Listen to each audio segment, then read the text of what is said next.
It comes, it goes. In your dreams? No, I'm always awake. It's not a dream, Sifu. When your father first brought you here, he told me everything. He wanted you to learn Wen Chuan, to protect yourself against the man and other forces. I thought that was all superstition. Superstition is a name the ignorant give to their ignorance. You're special now. And you're special now. That's why the demon wants you. We have spent a lot of time together preparing you for this.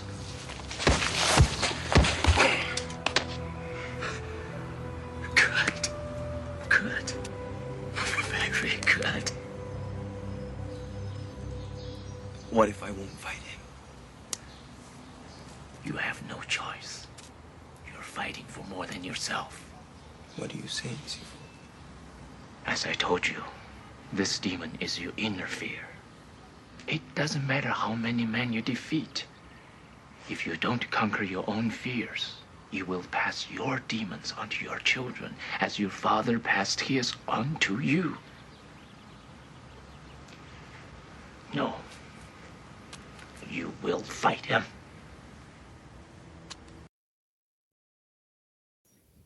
Hello and welcome to Book versus Movie. This is a podcast where we read books that have been adapted into movies and then we try to decide which we like better, the book or the movie. I am Margot P. of coloniabook.com and this is my good friend and co-host Margot D. of Brooklyn Fitchick. Hi, everyone. Today's kind of an unusual, we were just saying before we got on the air, it's a little bit, if you're brand new, here's the deal. We try to do movies that are based on books whenever possible.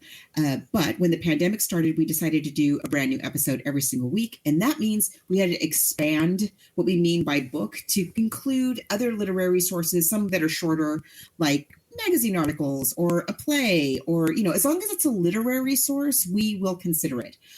But this week we're bending the rules even further because the book that we're going to be talking about is not what this movie that we're talking about is based on. So it's going to be a little bit different. But before we get into that, the thing is we always need to have more suggestions from folks. We are always looking because it's hard to come up with a brand new idea every single week. So we love hearing your suggestions. If you have some suggestions, you want to meet other listeners of this podcast, you have questions for us, there's a few places where we could all interact on the internet. We do have a basic Facebook page and the episodes are posted there, all of them, but we are much more responsive in our Facebook group. And if you use Facebook, you just type in Book VS Movie Podcast Group and ask to join.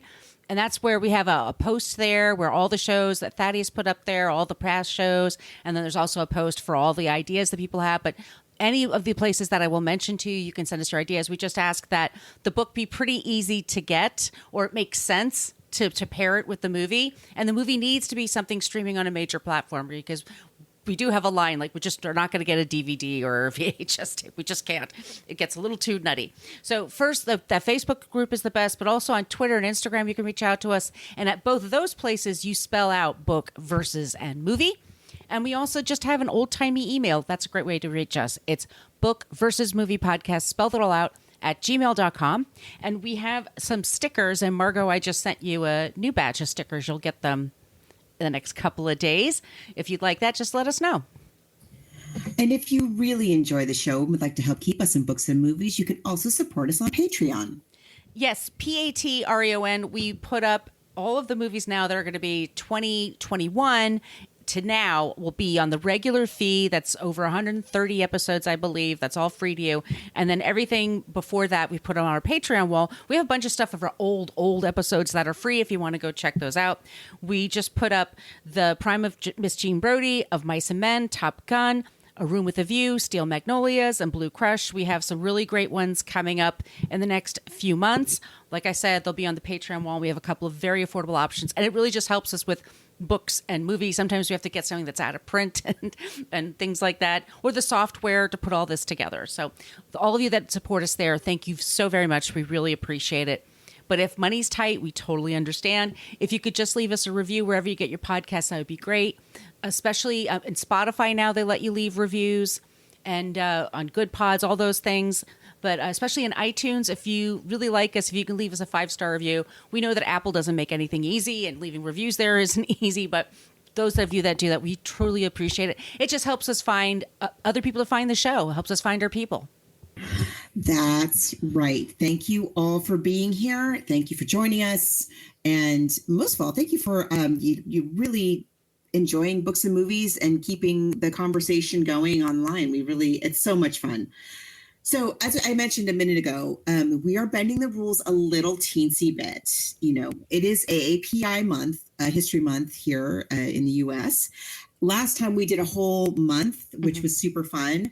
And this time, though, we are talking about, it's a little weird because we've never done a Bruce Lee movie. I love Bruce Lee, by the way, just too. Spoiler. Such a fan.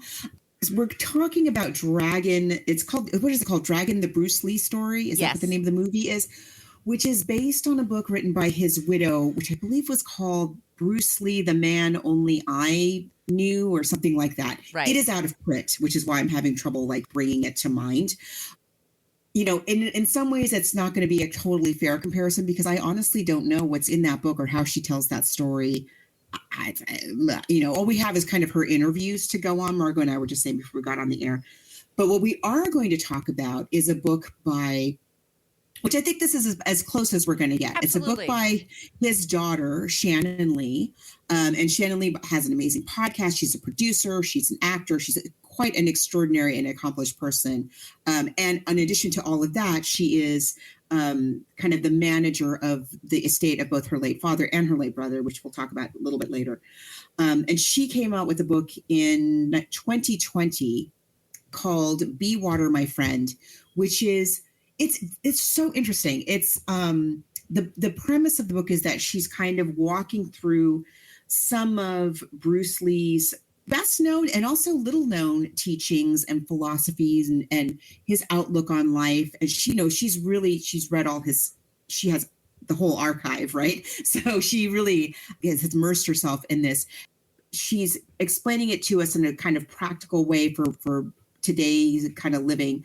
But in between that, she's also giving us pieces of his life story, which I think is, let's talk about Shannon Lee and then we'll talk about Bruce Lee, I think. But let's start with Shannon because I think that will kind of dovetail into Bruce. Absolutely. Shannon Emery Lee was born April 19th, 1969, Santa Monica, California, really nice place. Her parents are Linda and Bruce Lee. She had an older brother, Brandon. She was going to college. She grew up in American and also in Hong Kong. So when she was very, very young, her father was on TV in America. And then the TV show got canceled and he got very frustrated with Hollywood, the racism, and we'll talk more about Bruce's background. So the family moved to Hong Kong for a while where he made these movies. He passed away unexpectedly in 1973. So Janet was just a baby. She barely remembers him. She just has memories of him and how she felt when she was around him. And I think she's 4, I think, when he died. She's around 4. Yeah. She's a toddler. She's a kid. Yeah. She's a baby. I mean, what do you remember at 4? It's just impressions, I think, for me anyway. And I didn't lose my father until much later in life, but I get that feeling. I know how that feels. Comes back to America. She's raised up in Seattle and also in Southern California. Bruce had a real affinity for Seattle. He really loved it there. And so that's where he and his son are buried. She grows up and her mother tells her tells her kids, don't tell anybody that you're Bruce Lee's kid. Really wait a while before you give that information away. Because he became as famous as he was at the time that he was alive. There's just no way to explain how famous he became in the 70s and 80s. That's where he grew up. It is. It's hard to explain to folks. And what I find so, as I'm kind of reflecting on my rather limited, admittedly, exposure to Bruce Lee movies, although I loved them as a kid, was seeing them on television. On the weekends or in the afternoon, they would be on TV. But this was before cable television. This was certainly before any kind of streaming. I didn't see a Bruce Lee film in a movie theater until I was in college. I think there was a film festival and they were playing. And yet, and what I'm saying is the media landscape was so much more limited then than it is now. Nevertheless, he was a global phenomenon, and for decades after he was gone. Hugely influential, still so influential on global cinema, martial arts, philosophy. I mean, just in so many areas. He's such an accomplished person for such a brief life. I was really impressed reading. Okay, Shannon's book, I just want to say right off the bat, just kind of like first impressions. I found it extremely well written. I thought her writing style was excellent.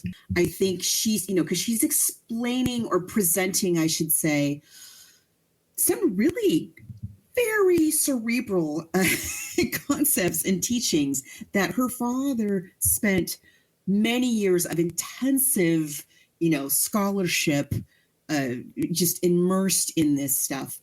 And to just kind of try to give little bite-sized pieces is not an easy task. And I think she really does an exceptional job, not only of explaining these different teachings and ideas, but also in weaving in her father's life story. It's in a very natural feeling. To me, it really feels like I'm just sitting and having a conversation or interviewing her.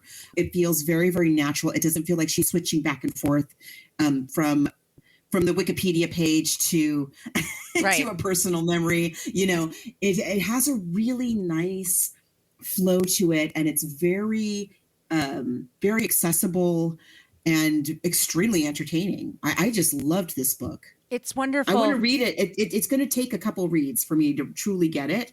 But yeah, it's great, isn't it? It's wonderful. It's on the Libby app if you want to check it out. There's also an audio book, and it's called Be Water, My Friend, because that was one of Bruce's big messages to the world. It's what he used in his interviews. One of my favorite things to watch on YouTube is people reacting to things.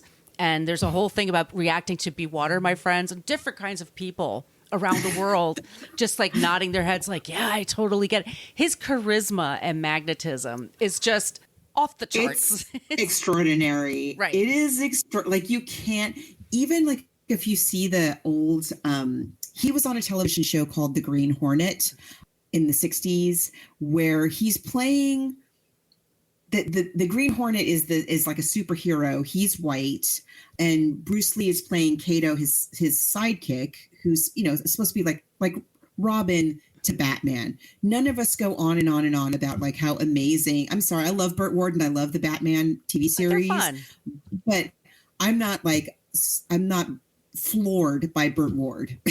Is what I'm saying. But you watch these old clips and it's campy and schlocky and everything. But Bruce Lee is freaking amazing in this show.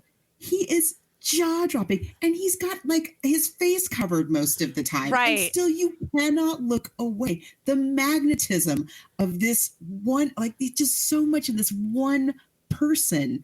It's extraordinary. And he's a very good actor to boot. Like right.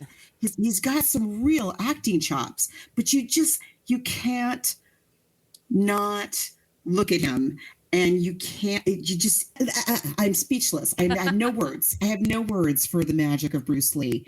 It is just, you just can't believe that there's a person like this that ever existed. Exactly. And that was her father. So that's like when they were growing up, I mean, kids would want to, fight Bruce Lee's kid. I'm certain. Like some, people can be creeps. Well, okay, so let's talk. Well, we'll talk about that in a minute. But yeah, of course. Not to mention there's kidnapping risk. Oh, I'm sure any kind of person would want to take advantage of them because they were pretty well off because he was making big money. Even not like Elvis. Like after he's gone, he's still continuing to make money. Yeah, I get that advice from her mom. That never mind the people not seeing the person who I am, Shannon or Brandon, because all they can see is this huge figure of my father. There's so many other reasons to kind of keep that under wraps. But at the same time, of course, they must be extremely proud to be, right? Yeah, and so how do you make those two things work together? I don't know, but I'm sure it took a lot of work. It did. And I think she was saying, and I think this is the point in her book. It's like, I've dealt with so many stressful, anxiety producing things, sad things. I've had to manage so many things on such a huge scale at a young age. I mean, she was 24 when her brother was killed on a movie set. So she's saying like these teachings are what really helped her. Her father was into philosophy. He apparently had hundreds and hundreds of books in every place that he lived and was a constant reader. He was constantly writing down ideas. His whole thing was like he got rid of a lot of stuff that was in martial arts that he was taught and he wanted to change it. And so here she is taking all these different philosophies and how if you never want to be in a match again, or if you never want to fight, if you never want to do one pose, you can do his teachings to help your life. And it's about calming your mind and being your best self, sticking up for yourself, advocating for yourself. It's kindness, empathy. Yeah. It's really lovely things. And so she was going to Tulane University studying singing when her brother was killed, like I said. And then she came and she has a Hollywood career. She's done a lot of acting and she's also trained as a martial artist herself. She's also a businesswoman. And like Margos said, she took over the Bruce Lee empire. She's the person in charge. And she has a child, and she just seems like such a nice, normal person who's just been through some extraordinary things, wonderful things, and very painful things. And it's helpful. It's really nice to hear her voice, and it's nice to and I'm always going to have this book. I really, really love it. It's one of those. Yeah, just get it. Get it. You'll be glad to have it. It's such a good book, and I think it's a book that would be like a great gift. I could think of it like a graduation gift. Mm-hmm. Those moments. And anyway, yeah, I wish I had it as a graduation gift. Oh my God. Right? There are so many. There's the only thing, and this is me with my. I mean, she's about our age. She's maybe a little older than we are, but the one little thing, and I have a hard time going along with, and which is this idea that, and I get it. I get how Bruce Lee, I mean, if anybody did it, he did it. This idea of, how do I put this? In talking about racism, this idea that we can get rid of racism if you just get to know people. Yeah. Is not a thing I really, it's not my experience. I know a lot of people who, I'll put it this way. I think I brought this up before, like when, I think it was Josh Hawley after George Floyd, he made this stupid speech. I'm pretty sure it was Josh. Sorry, not a fan. He made this dumb speech about like, if you want to cure racism, mow your neighbor's lawn. It's impossible to hate somebody who mows your lawn. And I disagree. I think lots of people hate the person who mows their lawn. I think lots of people have, it's such a deep rooted thing in American culture that it exists at every end of the spectrum, from conservative to progressive. It's there. It's just kind of just like soaked into our culture in such a way that I think, ignorance is not the issue. I don't know what it is, but I don't think, I wish it were that simple of a matter of, just getting to know somebody's culture, getting to know somebody personally, finding something to relate to about them. How many times now have we seen people who have so much in common and continue to hate that other person, Right. So that's the only point in the book where I was like, oh, I don't know that I agree with that. But other than that, I appreciate her views on it. And I certainly appreciate the tremendous amount of work that Bruce Lee put into fighting racism, is really astonishing. And, he really, nobody can fault him. No. My goodness. Wow. But I loved the way that she told this story and also incorporated these teachings in, and I need to think about a lot of them. Mm-hmm. I'm still just freshly reading it the first time. I feel like I need to go back and reread stuff, and strongly recommend this book. So let's talk a little bit about Bruce Lee, and then we'll go into the movie. And once we don't always say this, but we want to make it clear, We are not experts on Bruce Lee. We're not No. experts on Kung Fu. No. We are not experts on Hong Kong or Hong Kong politics. Or No. we just, every time we go in, we try to go in fresh, but we try to learn as much as we can. But With the beginner's mind. Right. But if you want to dig deeper, like, we're just starting it for you. Okay. Yeah. So just understand. But you and I are both big fans. Did you see the 40 for 40 documentary, Be Water? It's the ESPN 30 for 30. No, I did not see that. I'll put a link in the show notes. It's streaming on Amazon, and Shannon was a part of that. It's hard. So he was born in 1940 in San Francisco. His father was an actor and an opera singer, and his mother was German and Chinese. And pretty soon after they lived in San Francisco, just for a few months, they went to Hong Kong. But he made sure to get the American birth certificate, Bruce's birth certificate. He was born with a different name. There was a sibling he had that was a boy before him who died. And in their culture, they thought that the demons or dragons were coming to get their second son. So they dressed him as a little girl and called him by a girl's name for the first couple of years of his life. And then he heard these stories later. And his father was in the movies in Hong Kong. And so Bruce was in the movies as a child. Yeah, he was a child actor. Dozens of movies.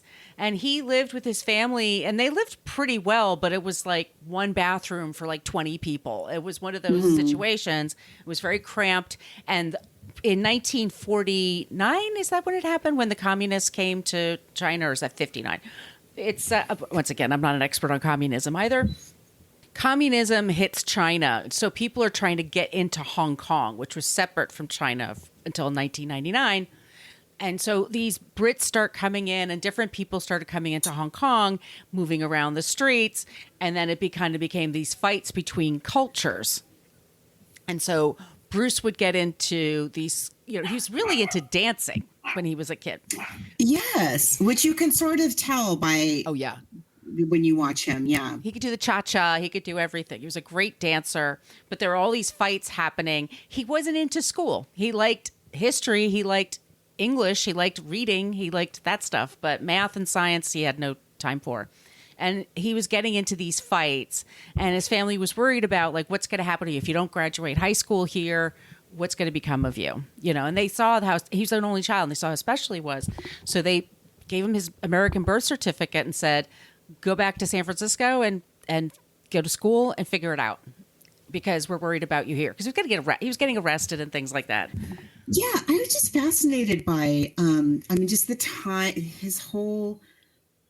It's such an interesting life story. There's so much cultural mixing going on. I mean, first of all, again, you have his mom who's half German. You have him in Hong Kong in a very contentious time in that area's history. Yes, 1949, you've got the Communist Revolution happening, but you've also they're in Hong Kong, so it's going on like right outside the gates, if you will. Yeah. And we should talk about also, he starts studying martial arts at 13 in Hong Kong. And here we go. So he starts studying at 13 years old with a legendary teacher, Yip Man, right? Mm-hmm. Who is the subject of an amazing movie called Grandmaster. If you've not seen it, that is an extraordinary movie. But Bruce was a very gifted student, and he clearly saw the talent in him. However, there was a problem, which was that he was not 100% Chinese because his mother was half German. And so his teacher was told that he could not teach young Bruce Lee, or all the other students in the school would leave and he would no longer have a livelihood. And so what he did was he acquiesced. He essentially kicked Bruce Lee out of the school, but then he continued to teach him privately. And so Bruce Lee is very conscious from a very early age, I guess is what I'm saying. Racism, cultural tribalism, and the impact of hate and ignorance and all that kind of stuff from a super, super young age. I would say more so than a lot of other people might be. So he's already a very gifted martial artist, but yeah, he's also a teenage boy. Right. And, and it was the thing, I guess, for these young men who were studying martial arts to, like drag racing. They would meet on the rooftops and do a martial art, fight off kind of thing, unsanctioned, right. And getting into trouble. And so he goes to the U.S. and he goes to school. I forget where he goes to school. Oakland. Do you remember where he went? Oakland. And does he meet Linda at school? He meets Linda. So he's in Oakland for high school, and he actually applies himself and does really well. And then he goes to, is it called UW, University of Washington in Seattle? That's what they call it. I remember that from Singles, the movie. But that's that's where they met. And he was teaching these classes, and he would teach them in the courtyard, on the football field, because he got into some fights there. He gets to America, it's after the Korean War. So anybody Asian is picked on because it's right before the Vietnam War. Right. Yes. Before the there's a lot of anti-Asian and attitudes at the time, and he could speak English very well. He just spoke it with an accent, and so that made. And he tried to work on that, but he made sure to speak proper English. He made sure that his penmanship was excellent. He was really presenting as well as he could, while staying himself. While staying himself. And I think, one of the things that I came away with in reading this book, and to some extent to watching the movie, which you can hear from my tone, we'll get to it. Was he, in addition to, he was so talented at so many things. In addition to being, a gifted martial artist and a gifted actor and obviously a gifted dancer and a very good father and all of this stuff, he was also a very gifted academic. He was not only a good scholar, he was a good, he really had a thirst for knowledge, but he also was a natural teacher. And he had this, from what I can see when I look at his life, a lot of it, he just has this kind of teacher's drive to lift the floor for everybody kind of thing that I really admire. And especially that it's something that he is already practicing in college. He's still a super young man. He's already starting to teach, he's already trying to apply these principles. I think obviously, that his student experience in Hong Kong must have, so many teachers I know, because my mom was a teacher. So many teachers I know, when you ask them what made them want to do that, they always have, I had this teacher who, changed my life. I had this teacher who inspired me. And so, clearly he seems to have had some of that, but he becomes a teacher at a super young age, and in an unconventional kind of a way, because he's just not a conventional person. He's never been the norm. No. And he was told, we can't teach enemies our words, our practices. And he said, that's ridiculous. I want to teach people who want to learn. I don't care where they come from. I just want people to learn, because I think he thought it would make you a better person, all of it. It was holistic for him. And so that's where he meets Linda. She goes to a few classes with some of her friends. They start dating. Her mother was, her father died when she was young. Her mother had raised her, and her mother was very alarmed that her daughter was dating a Chinese American. That's very true to the story. Eventually, she grew to love him and love her grandkids, blah, blah, blah. But they went from Seattle to Oakland, and they were doing these teaching schools. He was thinking about, yes, he had an acting background, but he didn't think he was going to be a big star in America. He was like, no, I want to teach this. This is what I want to do. And then he was at a championship in Long Beach and showed up there and was basically saying, we're doing it wrong. This is what I think needs to be done. This is how Kung Fu needs to be taught. 95% of this we could throw out. And this is why. And the movements need to change and everything. And it was a big deal. And somebody had a Super 8 camera and was there. And one of them also in the attendance was Jay Sebring, who was one of the hairdressers to the stars. He was one of the Manson victims. And he knew, I'm sorry, there's lots of tragedy going on here. Sorry. There's a lot. It's such a It's such a fraught time that Yes. it's really something. So he becomes this trainer to the stars. Like Jay Sebring has him meet TV executives. He does these auditions, and then Steve McQueen finds him. And Roman Polanski says, "Oh, my wife's going to be in a movie, and she has to do kung fu moves. Can you train her?" So that's Shannon. I'm sorry, who am I thinking? Sharon Tate. Like I said, everybody. Kareem Abdul-Jabbar. He trained him, and Jabbar said, "This is why I didn't get injured the 20 years I played, or very, very infrequently because I did these practices." Bruce Lee, by the way, was 5'7" and usually about 135 pounds, like very slight, but all muscle. This guy he would do the thumb push-ups, he just was this machine.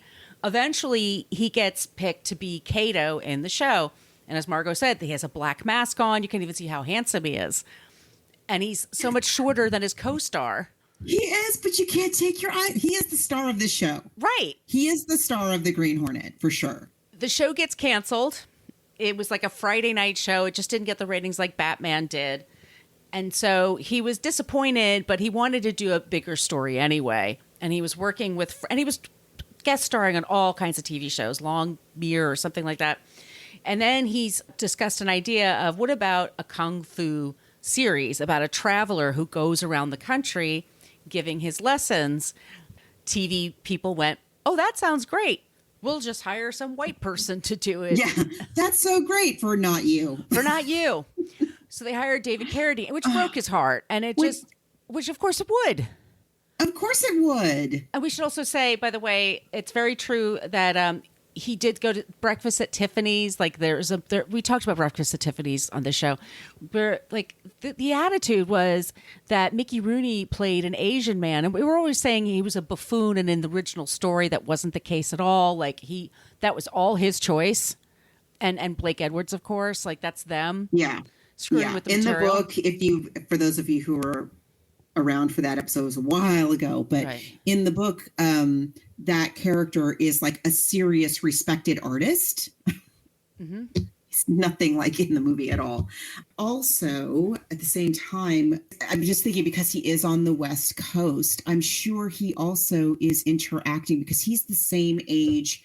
Anybody who is his age in school who is of ethnically Japanese would have been carted off by our government. Mm-hmm. They're often called Japanese internment camps, but let's be clear, they were American internment camps. And so he would have been very conscious of that as well. I mean, he is just such an interesting, such an important scholar. But yeah, so anyway, basically what we're saying is he thought of Kung Fu, which was a massive hit, and they stole his idea and put a white guy in the role instead of him. Asian men and women were viewed as servants. We were supposed to, you were going to laugh at them for their accents and for their amiability and all that. That's so hilarious how they're bilingual. Right. And it's, and that's the kind of stuff he fought. And that's part of the reason. And so he goes to Hong Kong and starts making these kung fu movies.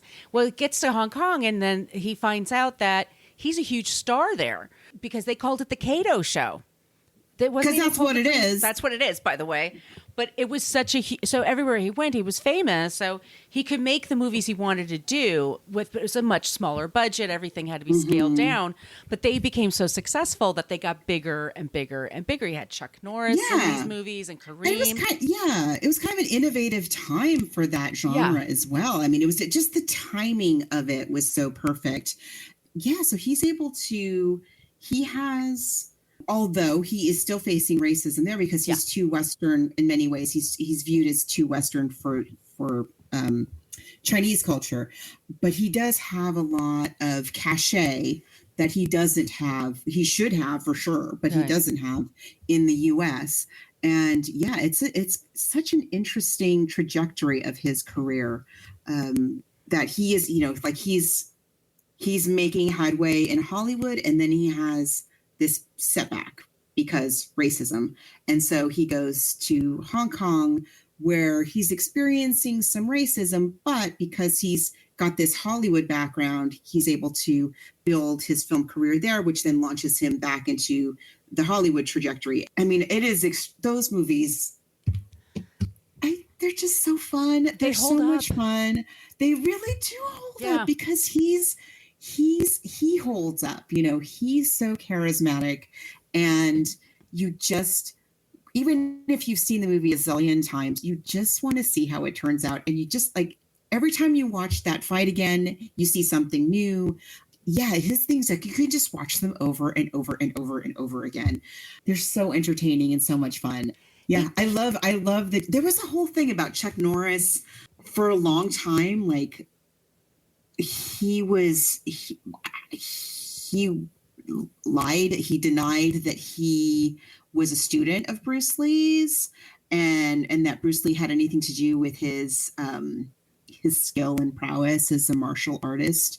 I guess I read it somewhere, but then I also saw, and for myself, that he later on felt really bad about that and put out this like really sincere apology about, you know, Bruce Lee was the greatest, and I'm really ashamed that I didn't, you know, give him the credit that he deserved, kind of thing. Which I was like, wow, Chuck Norris. Yes, for him, yeah. I mean, that's a big. Yeah. It takes a big person to admit their mistakes. I think it does, and people should be applauded for that because not enough people do. He's a symbol of masculinity too. Like he's a sex symbol, and he's a symbol of strength, which you know, that changed. And I know I have a lot of Asian friends, but I grew up on the coast. I mean, I do have, and they tell me like he's a huge star in the household. He was somebody to, you know, when somebody, you know, kids would see an Asian kid, they wouldn't want to pick on him because, oh, he might know Kung Fu because they've seen the Bruce Lee movie. So I'm going to be a little nicer. We know this sounds he saved bizarre. A lot of kids getting hurt. Yeah. I mean, I'm sure he did. But on top of that, he was just a badass. He was just so... He was, but he also, he has something about his performances, and this is just, it's just him, that they hold up so well, that no matter how many times you see it, there's just this freshness about it. He also has this kind of, this light and levity, and you kind of get the sense that he is just, there's just this joy there in what he's doing that comes across, and it's infectious. You know, you just want to watch more and more and more. Yeah. He did have an injury, and it was in 1970, and he was in his backyard weightlifting. That's where it happened. He was lifting weights. He would lift like his weight. I think it was like 135, you know, it was like a deadlift kind of thing.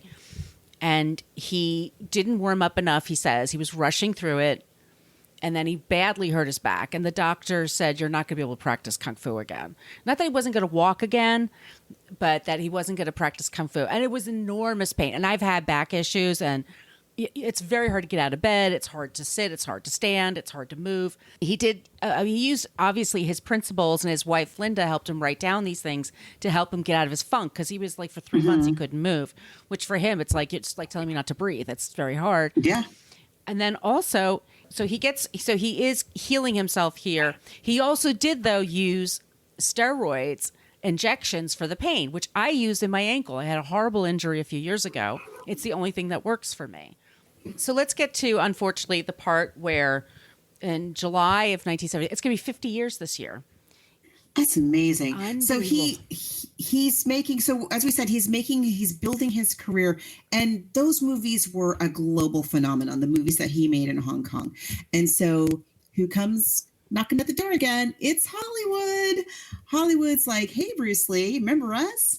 Come on back and make us a movie. And, you know, because those movies were really making a lot of money. And so Hollywood's like, well, we could, you know, we have Bruce Lee's phone number. So he is making perhaps his biggest movie ever. It's still a mystery. There's a lot of speculation about what happened. And I really appreciated the way that, that Shannon Lee, just getting back to the book, that Shannon Lee talks about that aspect of her father's life. It was sort of sudden, but there were also some kind of things that happened leading up to it.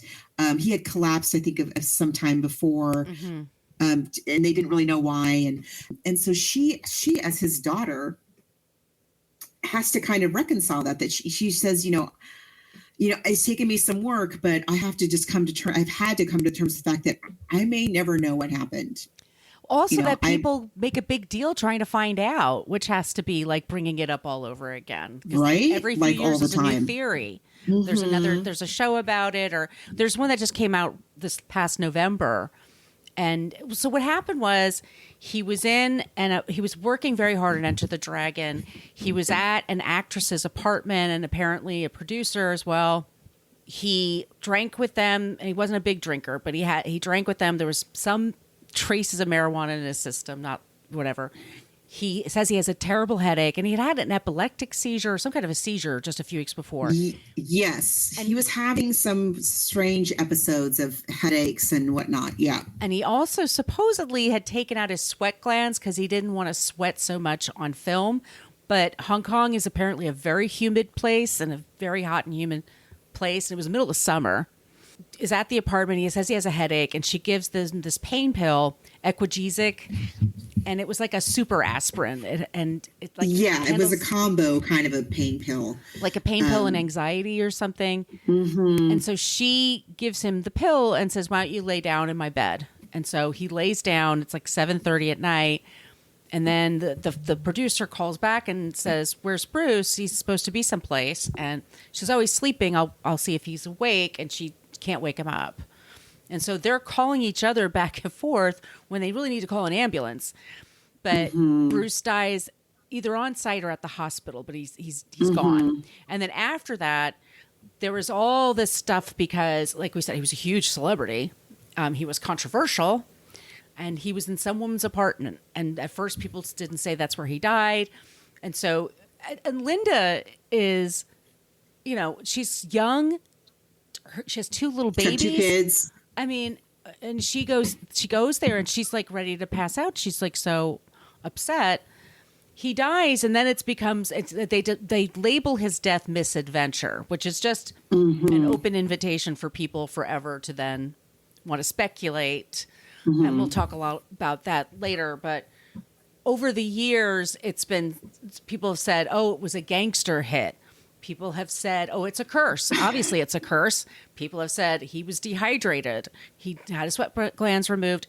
Then the most recent one that I saw that was being passed around the media was that he was overhydrated, and that's what set it off. But it was cerebral edema. So his brain... Right, his brain was swelled. Yeah. Swelled, very, very large.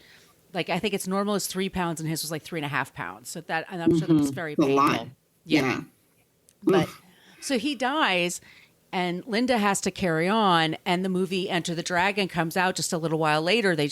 And it becomes a huge smash all over the world.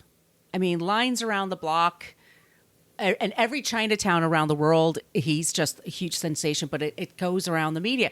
And it becomes that thing in the media. It's around the time, by the way, it's just a few years after, Jim Morrison died, Jimi Hendrix. There's that whole like, oh, this person is sexy and dead, and now they become immortal. His movies are played all the time. When I was a kid, like you said, Saturday afternoons, and Bruce Lee movies, they go together like peanut butter and jelly. And there's all these people over the years who just kind of like worship at the altar of him.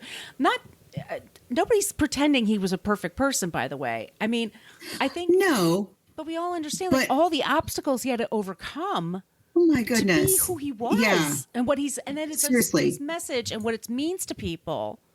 Like he developed his own kind of martial arts. Yeah, on top of everything else, I mean, just honestly, like even if he never made a movie, just his legacy as a teacher is so extraordinary. But. And I get the fascination in wanting to make a film of his life. But I think in terms of as a legacy and talking about the man himself and what he believed and the impact he made, I think this book is such a good example of, the right way to do something like that. But there was a book that came out in 70. There's all these books that come out over the years and specials. I mean, every 5 years on the anniversary of his death, there's a big thing that happens. And Linda does write a book in 89 called The Bruce Lee Story. And she co-wrote it with someone who was a Bruce Lee student, and he was also a screenwriter. So she was helping her. They fall in love, they get married, then they break up. And then this movie comes out, and then a few years later, he's somebody who's written like 40 books. He does a lot of biographies and stuff. He writes a really tasteless book about Bruce Lee that's said things like he was cheating on Linda, he was a pothead, he was, all roided out, all steroided out, and he was 140 pounds, y'all. I mean, right. That is not steroided out. Like, no. That's not the case. It's trashy. There's such some elements of that. But so anyway, but in 93 we have this movie, and should we start going into the movie? Maybe we'll play the trailer. Yeah. Okay.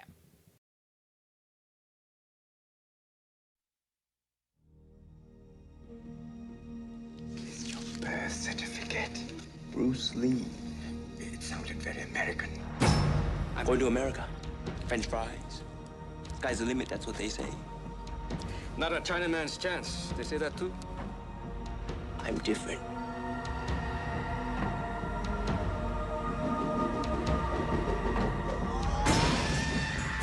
Your kind don't understand English. You guys killed my dad in Korea. You think I'm happy to see you, my Jim? Don't touch me. Or what? Or I'll touch you back. You're not really an American. This guy Lee, he's awfully oriental.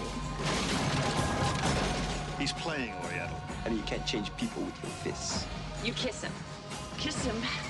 At least. He defied tradition. I'd like to take some lessons. I'd like to give them. Now, you know I'm not Chinese. I've noticed that. You've been charged with violating the martial arts code.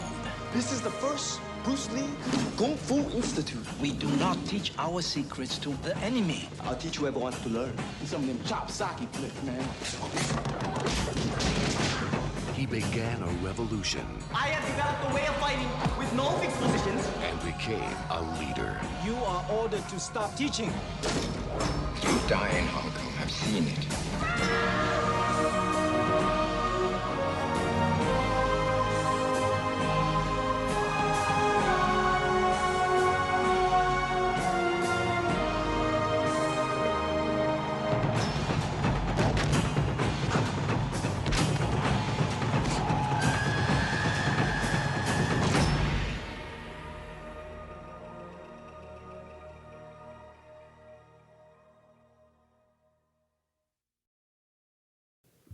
Our director is Rob Cohen, and he also co-wrote the screenplay, and it's based on Linda's book, The Man Only I Knew. So I think it's not even this one; it's another one.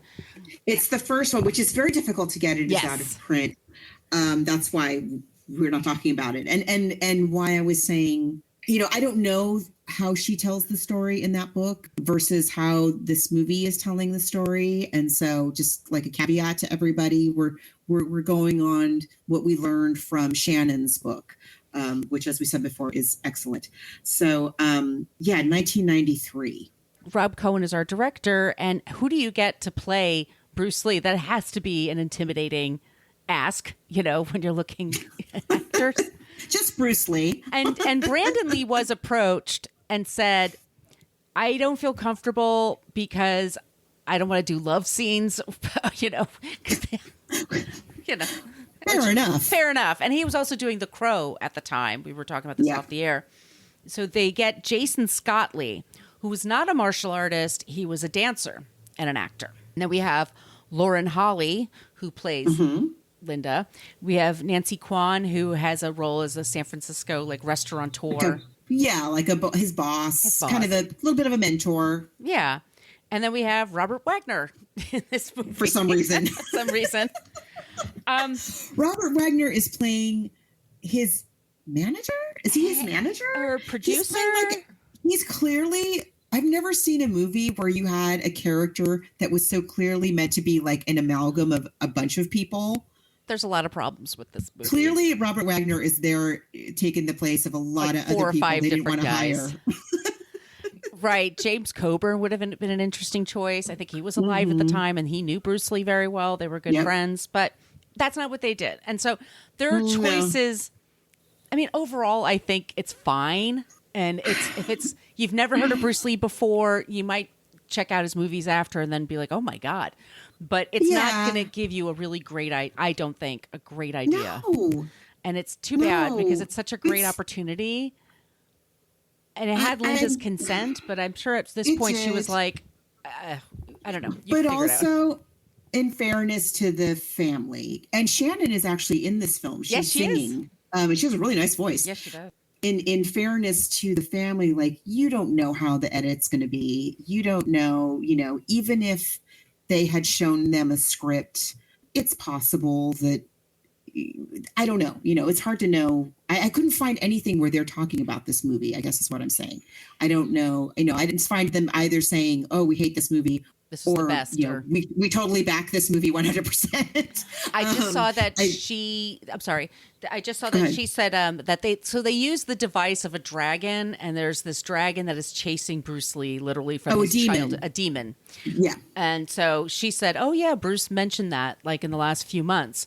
But I think he may have been just sort of like, I'm exhausted. I'm tired. There's so many deadlines. I've been running like a demon's chasing me. But even so, like that part I'm not mad at, I got to say. That's fine. Okay.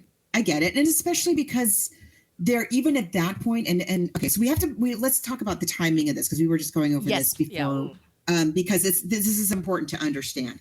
As Margot mentioned, Brandon Lee was approached to do this role. Not that he couldn't have. Of course he could have because he's very gifted, extremely talented in his own right. Mm-hmm. Certainly talented enough to do this. But I get not wanting to be in a love scene with somebody playing your mom. And on top of all the other stuff. So, I know. So while this movie is in production, sort of as this movie is finishing production, Brandon Lee is making The Crow, and which was also a huge hit. Between the time, I think, if I understand correctly, between the time when Dragon, the Bruce Lee story wraps and when it is released in movie theaters, Brandon Crow is killed in production of The Crow. I can't even imagine how hard this must have been, because I'm sure the family during production must have been, going through, reliving all of this loss and all of it. And then to have this massive loss, I just can't. But even before that, even when the movie was in production and Brandon Lee was still alive, there was already talk about like, oh, the family was cursed. Like, oh, there was this curse, the Lee family, and that's why he died so young, is because I don't know.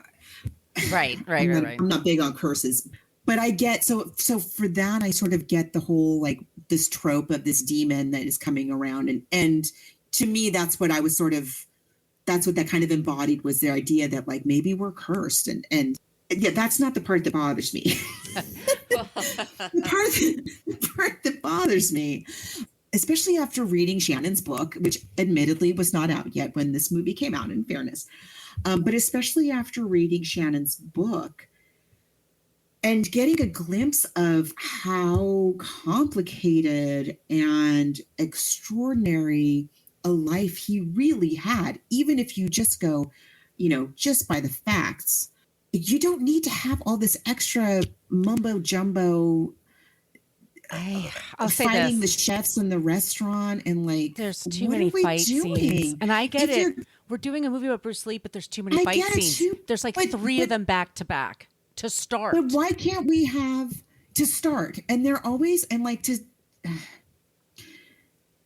the impression, if you don't know anything about Bruce Lee and you're watching this film, the impression is that you get is that Bruce Lee learned martial arts, and then he was a big hothead, and every chance he got in a fight and kicked people's butts at the drop of a hat, basically. Right. We have these crazy fight scenes that are just outlandish. I'm sorry, he would not have done. He simply would not have done. Why don't you show him learning, studying? Why don't you show his teacher being pressured to kick him out of school? Like, that's an amazing story. Why don't you show him learning privately with this teacher, into his young adulthood? Why don't you show him in these, rooftop matches with other martial arts students, That's an amazing story. Instead, we get this contrived garbage of like he shows up at a dance and whips off his glasses and like what? And rips off his shirt. I honestly and like that. That scene is so outlandish that I was like, I thought to myself, because I'd never seen this movie before. I thought, oh, this must be his first movie. Oh, that's a funny. I seriously thought that we were watching this. We were going to find out that this was his first movie, that somebody was going to yell cut. Right. And we were going to see that this was all a movie because it was that contrived.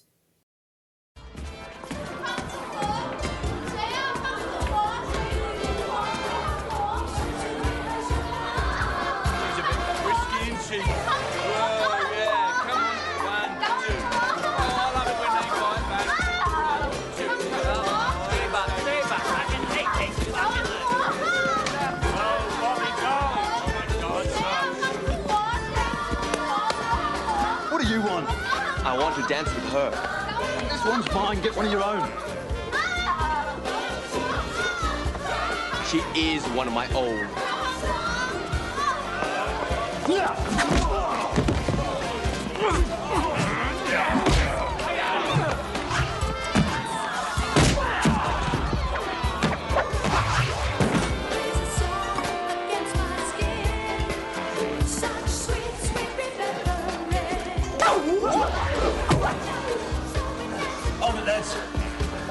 Leaving the race.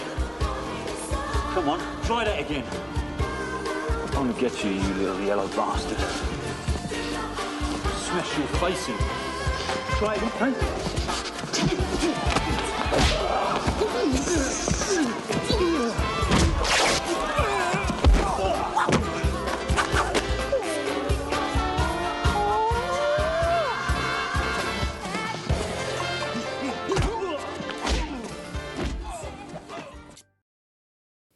For what reason? There's no reason. When his whole life is so extraordinary. Drunken sailors harassing women on the dance floor, and he's the one person. How many else? Somebody else would have been fighting, but yeah, it goes from that, and then he's completely made up. It's all made up, and it's like, I guess they want a big wow at the beginning, like, look at Bruce Lee, like this is for the new generation, which is 20 years after he had died. It does, like, and then he comes to America and he's in that fight at the restaurant, and yeah, he did, but there's also a fight where he has to, there's so many fights, and I know that seems ridiculous, but that's not all he did, and it's not. No, why aren't we seeing his martial arts in the context in which he actually used it? That is fascinating and is great movie making. Why, like in Grandmaster, these martial artists are at the height of their art. It's much more believable, even though those things are, there's also a fiction overlay in that movie. It makes sense. They're not just like, oh, you stepped on my foot. Time to, throw you across the room and out a window. Out of nowhere. I mean, it's just, it's very, very silly. Very upsetting. There's one where he's fighting a guy and he's like, all right, tell me, it's like uncle, like cry uncle, like say you give up. Okay, I give up. And then the guy just kicks him in the back. And then that's how they introduce the back injury, which is not how it happened. It was just not how it happened. Not how it happened at all. And he wasn't in a hospital. And they have this contraption for him that's like Hannibal Lecter-ish. Like, I mean, a high school production of Lecter. That whole thing. He's teaching in, is it Seattle or San Francisco at that point? Probably San Fran. Okay, he's got a school. Yes, you're right. He's married and he has Brandon. Yeah. He's married. He's got Brandon. He's got this school. And basically the local Chinese American Business Association this is what happened. It comes to him and is like, hey, we don't really agree with you bringing in people who are not Chinese into our neighborhood, which in a way I sort of understand. Look at what gentrification and Sure. that was not necessarily good news for them, that to have other people kind of poking around in their area that they had built up for themselves. And you should understand, by the way, like the San Francisco Chinatown is ginormous and very powerful for that and city. Established. Yes. Yeah. So I get it. I get both sides of the story, right? And and Bruce Lee, and I think they even do have like a match, but it's like an actual sanctioned official type match. This movie has them say, okay, you know, we're gonna challenge you to a match, and if you win, you can keep your school open, and if not, then you got to get out of Dodge. And they show up in this like medieval dungeon with the spotlights and the fog machine. And are you kidding me? What is this? Yeah. Why can't we just do it the way you did it? It's so fascinating the way it actually happened. Why is it a music video all of a sudden? I don't get it. And all the human stuff, I think, works. I think definitely. Holly Agreed. is great. I love the relationship of them. I the like actors them in the are movie really theater. good. I like the scene with her mother being agreed. I think good. that was because that's probably exactly how it did go. Let's look at this from all angles. How will you live? I'm opening a school in Oakland. Maybe one in Palo Alto. Soon he'll become a chain like McDonald's. I don't want to rain on your parade, Mr. Lee. But the world needs hamburgers. It doesn't need judo. Kung Fu. Whatever. More and more people are studying it all the time. That's how I put myself through school. Okay. I'll give you that. So let's get down to the real issue. Children. After all, Linda, that's what marriage is really about, children.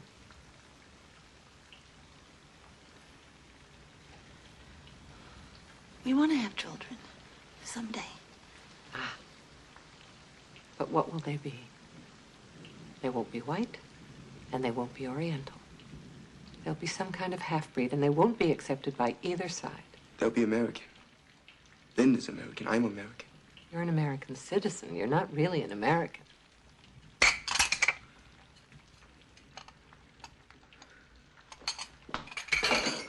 Bruce. You'd better put a Band-Aid on that cut, Mr. Lee. Bruce. Bruce. I spoke to him like a gentleman. You heard me. My favorite China. Mom. You can do better than that. Believe me, you'll forget about him in a month. Michael Learned from the Waltons. We talked about the Waltons before. But yeah. I love her. Yeah. I love her too. She's so great. So that part's real and that part's human. And I like get all of that. I think that's super good. And the part with him and his dad when he's a little boy and I like all of that. I think that's the best part of this movie. When his father sends him to San Francisco and goes into the whole history of the really family. Like all that. I love all that. That's all really well done.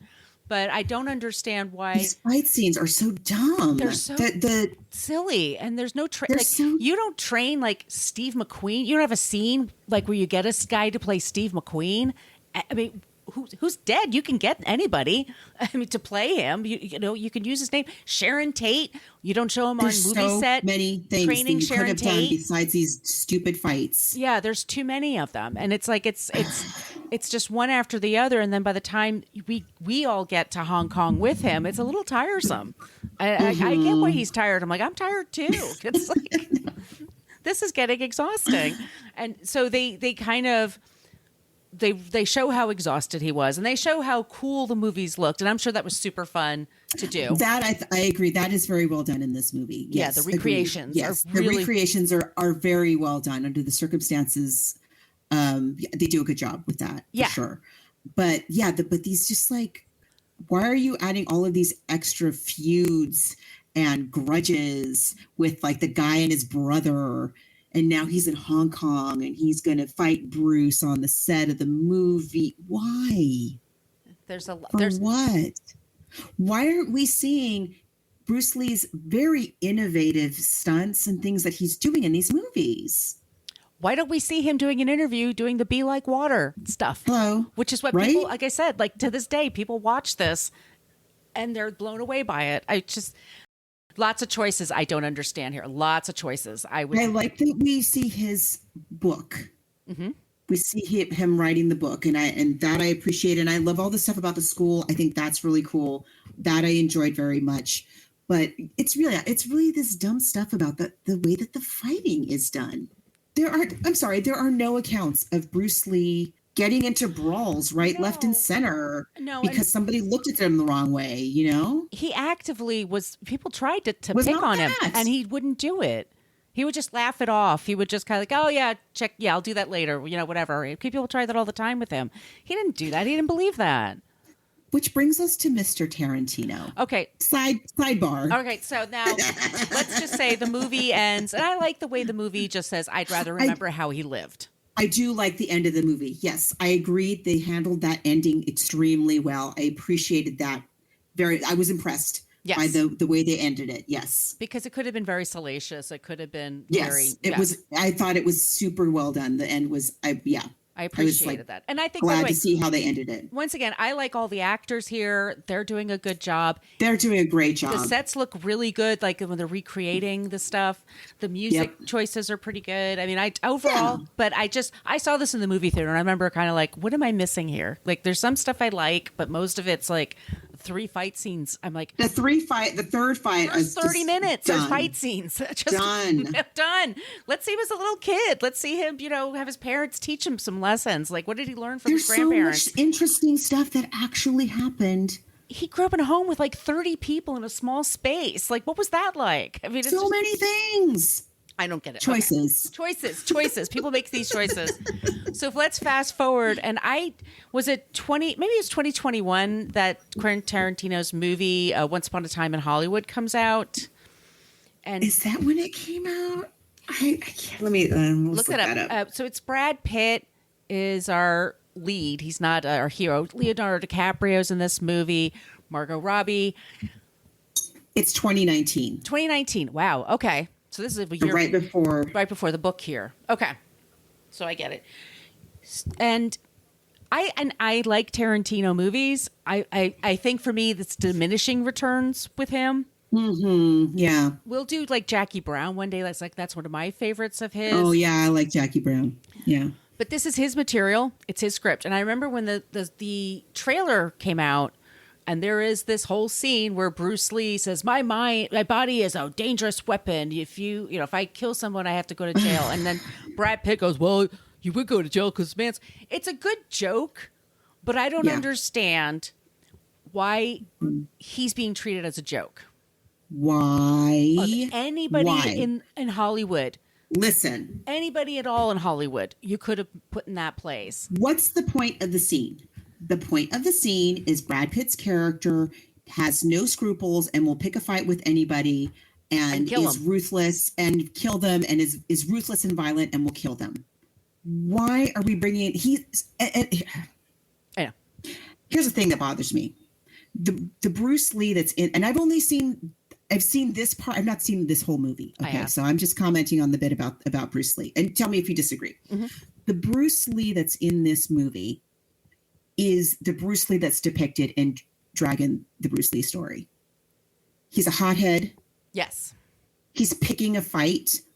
He was not going to pick a fight. He wants to keep this job. He's hoping it will lead to other things. The last thing he's going to do is kung fu a stuntman. No. Sorry. No. I get that. So there's this book that comes out, and I think like this is must what Tarantino read. Because sometimes, God bless white men, but I'm going to have to say something. Y'all, you need to like rein your stuff in. You need to get some therapy and rein your stuff in. Somebody in the world that existed that's Asian and was tiny and was just super intelligent and a badass on top of everything else. Like Quentin Tarantino, born with a ton of charisma himself. Why do you get to pick on somebody like Bruce? Why do you have to put him down to make yourself feel good?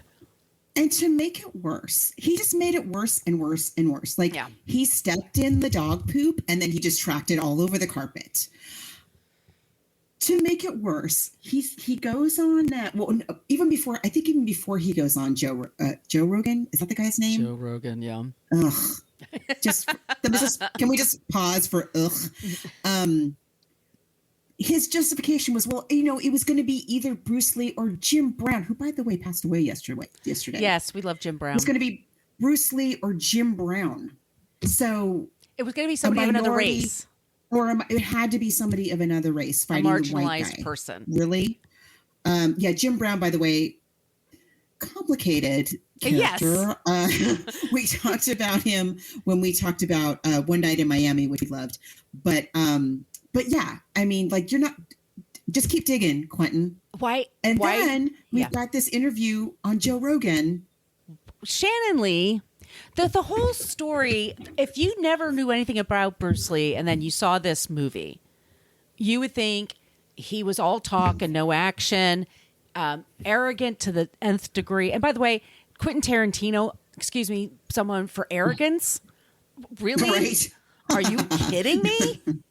And yeah, you need confidence to exist in this world and exist in Hollywood. Try being an Asian person in the 60s. Try being a slight man.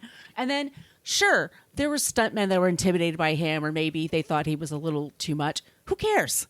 You know, we all have... Exactly. Who cares? Who cares? Who cares? Why?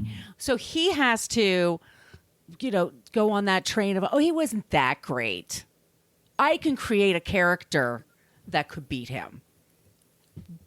So what? Why? And what's our takeaway here? I don't understand. Well, you saw the movie. What was the takeaway? The takeaway was that so we're supposed to be so attracted to Brad Pitt, who looks great, by the way. He's sexy, all that.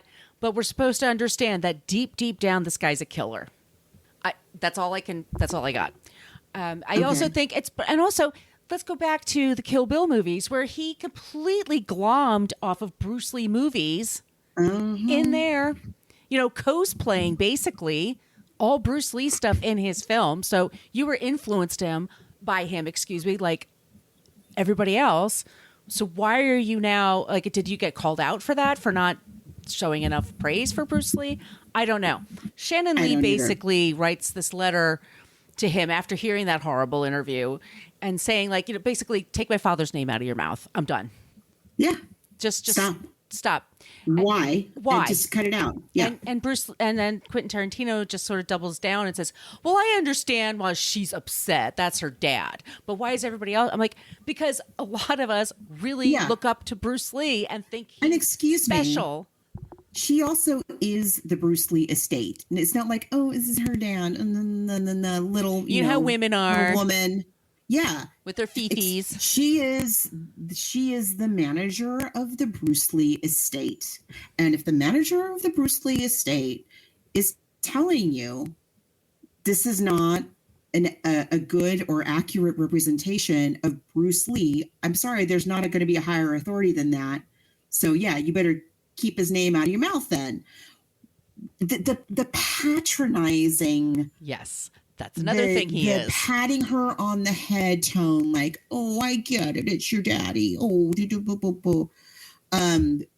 this is a very accomplished, educated expert on this particular thing. You're about the same age. You know, she's not a little girl. I mean, you know. No. Exactly. It's so infuriating. It's not just because it's her dad, is what I'm saying. No, and there's little white kid like me that grew up in the suburbs knows about Bruce Lee and understands why he's important. You just because he's a person that, you know, you and I are both writers and he wants to write something and create stuff. I totally get that. Yeah. I get being Make fanciful. It Burt Ward. But yeah, why not make it Robin? Make it anybody else. Steve McQueen. Seriously. Anybody. Like, they're all arrogant. They're all like, like, what do you care? Like, there are so many other ways you could have gone with that. If he was arrogant, let's just say that. He could be arrogant. He could back it up. He could back it up. And by the way, he was a human being. Nobody thought he was perfect. Nobody thought he was a total angel. Nobody thought like he never had a bad day in his whole life. Because nobody's like that. People are like that are so boring. Like, we understand his complexity is what makes him also so interesting. Mm-hmm. And I don't think he has any respect for that. No, and I understand. Like, I'm not saying that it was a choice that was made out of racism. I'm just saying that it was a choice that was oblivious of some of the, you know, the racist undertones over and undertones going on here, and then having them pointed out to you to double down on it. It's such an icky. It's like a crime against humanity if somebody calls you out on something. Mm-hmm.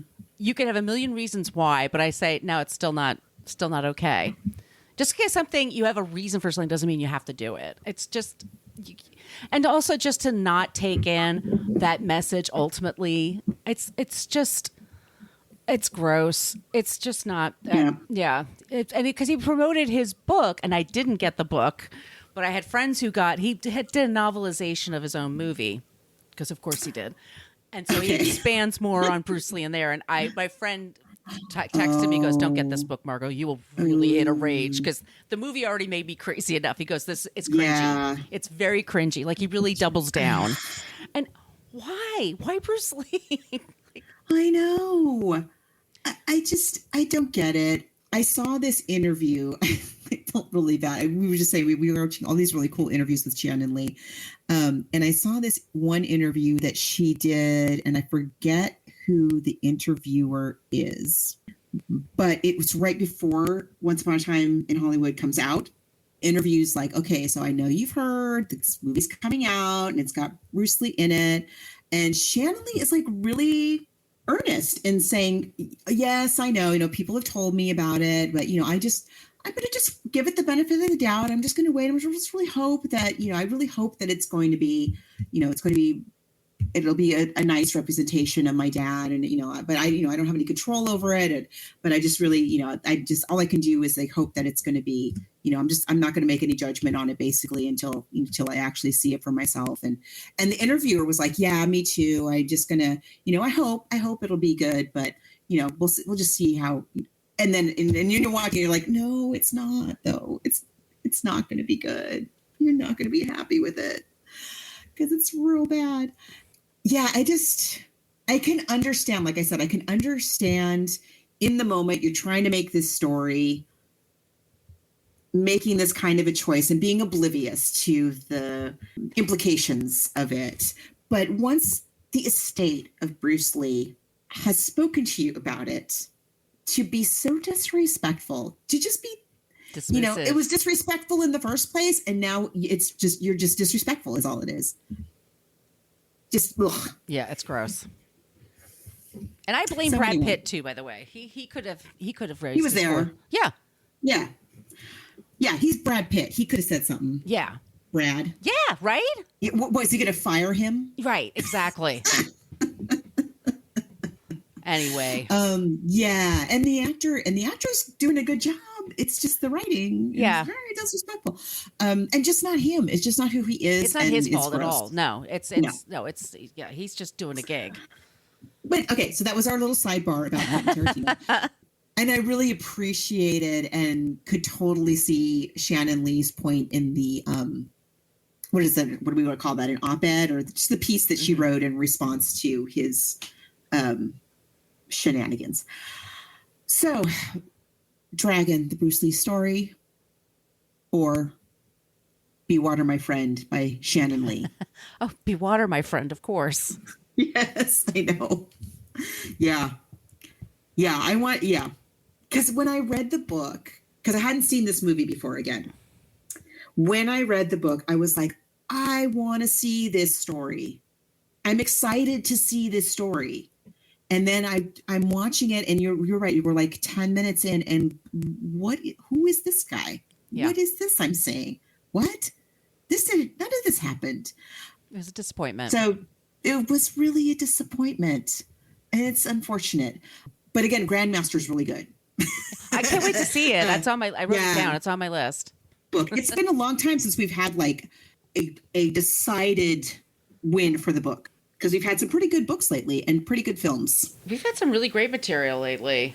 So what are we doing next? Okay, so I guess we decided, and what we're going to do next is we're going to go to the swinging 60s, I guess, and we're going to talk about Blow Up, which is a fabulous movie. It's based on a short story. It's in a book of short stories that you and I have, and it's streaming everywhere, so it's easy for everybody to get. Very exciting. That should be a really good one. Yeah, that'll be fun. Once again, please follow us at all the places I mentioned. Also, you can see it in the show notes. We have all our stuff there. Our email, once again, is bookversusmoviepodcast@gmail.com.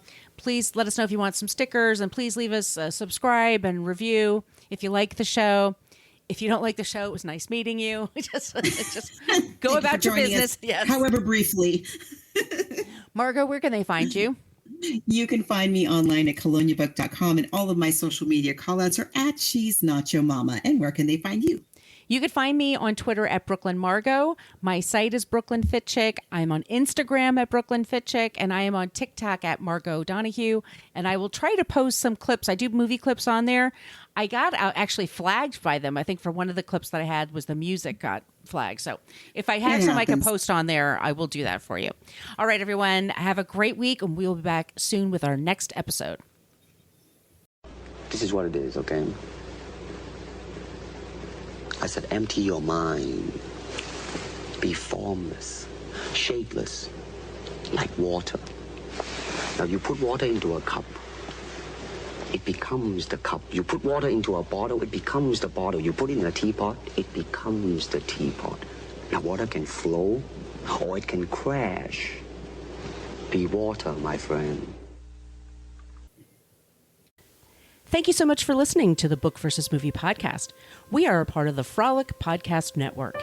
You can find more podcasts you will love at frolic.media/podcasts. We follow the hashtags LadyPod Squad and Podern Family.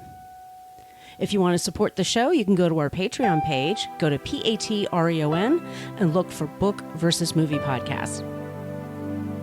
We have a basic Facebook page, but we also have a private Facebook group. Go to Facebook and type in Book vs. Movie Podcast Group if you want to join that. You can follow us on Twitter and Instagram at Book vs. Movie. Spell all those words out. If you'd like to send us an email, it's Book vs. Movie Podcast, spell that all out, at gmail.com. You can follow Margot D at Brooklyn Fit Chick on social media and Margot P at She's Nacho Mama. Thanks so much again for checking out our show, and we'll be back soon with a new episode.